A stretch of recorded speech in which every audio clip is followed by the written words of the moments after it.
The City Canvas began as an idea to show the power of art to quickly transform cities. They solicited artists and executed large-scale art projects in 7 different cities in 7 months. It's truly an amazing pilot project. When I first heard about this project and Real Artways was invited to participate in it, I thought, well, what artists do we know in the state of Connecticut who would do something interesting? And the truth is, I immediately thought of Adam. It's always felt natural to work with him because he feels very serendipitous. His mind is always alert. He's always looking for connections.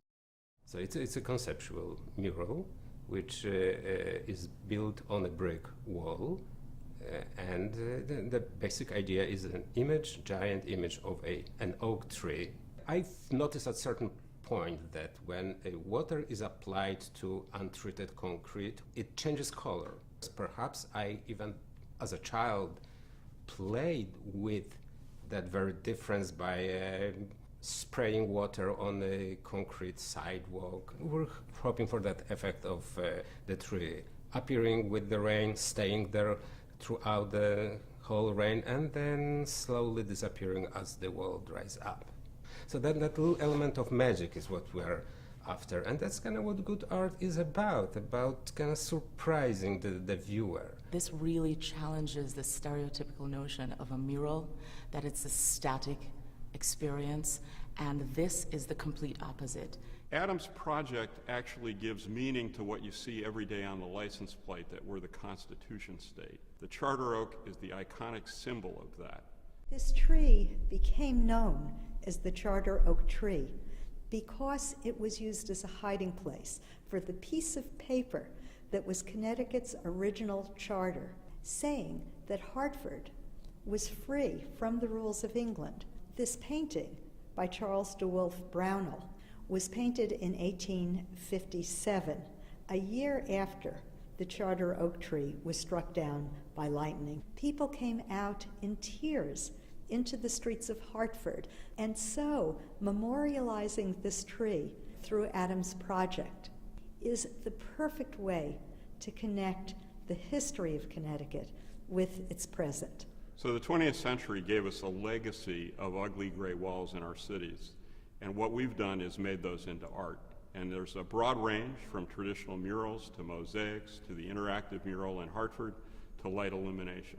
Originally this was to be just a wall installation, and then some of the parties involved in the project wanting this to be more prominent, more visible. Projection is, first of all, this very contemporary way of putting art out in the urban environment. Yeah, I like that extension of the project with the projection, which is kind of looming over the wall installation, and because of the proximity of both, it worked out very well with these 2 pieces of art reading as a one organism.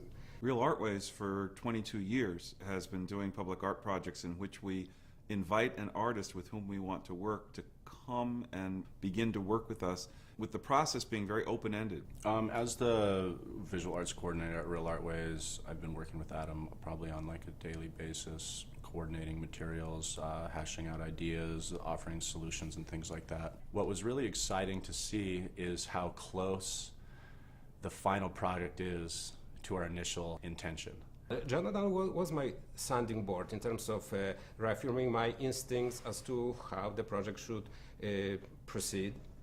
And in addition to this, he was also this invaluable technical advisor, both of my collaborators, J.D. Ritchie and John O'Donnell. My specific job is all in the installation of the piece, which for 3 days was spent doing graphite transfers of every little section, and then there was a couple days spent up on a lift adhering it to the wall, and now there'll probably be another 3 or 4 days of cutting the stencil out of the material, and then another 3 or 4 days of spraying it. It's a wonderful feeling. I love getting dirty working on art, and having another artist assisting me in this is a very, very wonderful situation, because we're speaking the same language. We understand in the same manner what needs to transpire, and over the weeks of working together, we've even developed one style, so each of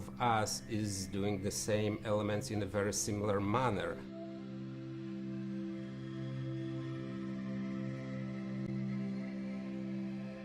I think cities have historically served the purpose of bringing people together to think, to share and interact, and I think that art is a perfect medium by which to do that. I think our particular piece is going to really have people focused in on our identity as a city and as a capital city. We're hoping that City Canvas helps our city redefine and take its rightful place in the cultural revolution that we're experiencing in Hartford, one that's rooted in history, in its economics, and in its people. Mayor Segarra understands the importance of our creative community, the creative economy. He empowers us to come together to affect change. The beauty of this project is that this has not been any compromise of my artistic integrity. If anything, my original smallish idea blossoming into something that's beautifully realized. This has been an amazing opportunity for me, and I'm really grateful to all of the people involved and the organizations involved in this. Imagine what Connecticut would be like if every wall in every city was art. The idea is to bring space alive. A city can really be a canvas that would draw people into downtown, no matter what city it is. My goal is to re-energize that legacy of creativity that Hartford has and use it to make everyone who calls Hartford home very proud. This is just the beginning of that bigger story, so just stay tuned, there's a lot in store.